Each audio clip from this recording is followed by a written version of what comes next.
একটা কথা খুব পরিষ্কার করে বলি, এই পৃথিবীতে তোমাকে ভালো রাখার দায়িত্ব কারণ না, এই দায়িত্বটা শুধু তোমার। হ্যাঁ, শুনতে কষ্ট হয়, কারণ আমরা ছোটবেলা থেকে শিখে এসেছি মা বাবা দেখবে, কেউ না কেউ আগলে রাখবে, ভালোবাসলে সে বুঝবে, কষ্ট পেলে কেউ পাশে দাঁড়াবে। কিন্তু বাস্তবতা হচ্ছে তুমি কাঁদলে পৃথিবী থামে না, তুমি ভেঙে পড়লে সময় থামে না, তুমি অসুস্থ হলে, মানসিকভাবে শেষ হয়ে গেলে সবাই একদিন না একদিন নিজের কাজে ব্যস্ত হয়ে যায়। এটা নিষ্ঠুর শোনালেও সত্য। আমরা কেন নিজেকে অবহেলা করি? আমরা নিজেদের সবচেয়ে বেশি অবহেলা করি কারণ আমরা ভাবি এটা তো আমারই কষ্ট, আমি সামলে নেব। আমরা সবার কথা শুনি, সবার জন্য সময় বের করি, সবার অনুভূতি বুঝি, কিন্তু নিজেদের জন্য আমরা বলি পরে দেখব, এখন দরকার নেই, আমি ঠিক হয়ে যাব।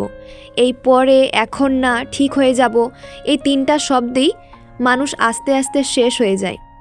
একটা কথা মনে রেখো, সবচেয়ে বিপজ্জনক মানুষ সেই যে আর কিছু বলে না, যে কাঁদে না, অভিযোগ করে না, কারণ সে ক্লান্ত। সে বোঝে বললেও কেউ পুরোটা বুঝবে না।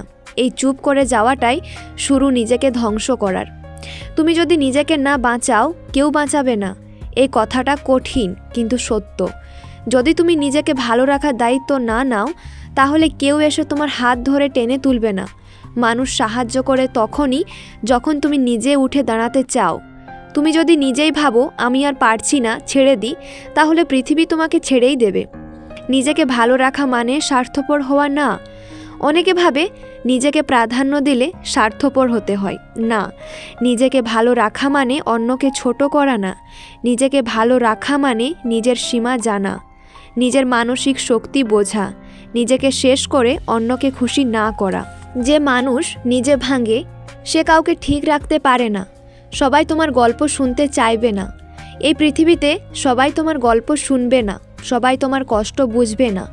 তাই প্রতিটা কথা সবাইকে বলতে নেই, সব কষ্ট সবাইকে দেখাতে নেই। কিছু যুদ্ধ চুপচাপ জিততে হয়। নিজের দায়িত্ব নিজে নাও। তুমি কিভাবে বাঁচবে এই সিদ্ধান্ত শুধুই তোমার। তুমি কিভাবে কষ্ট সামলাবে এই দায়িত্বও তোমার। তুমি কাকে কাছে রাখবে আর কাকে দূরে সরাবে এটা তোমাকেই সিদ্ধান্ত নিতে হবে, কারণ শেষমেশ এই জীবনটা তোমারই। একটা প্রশ্ন নিজেকে করো, আমি কি সত্যি নিজের খেয়াল রাখছি? যদি উত্তর হয় না, তাহলে আজ থেকেই শুরু করো, কারণ কেউ আসবে না তোমাকে বাঁচাতে। নিজেকে ভালো রাখার দায়িত্বটা তোমাকে নিজেকেই নিতে হবে।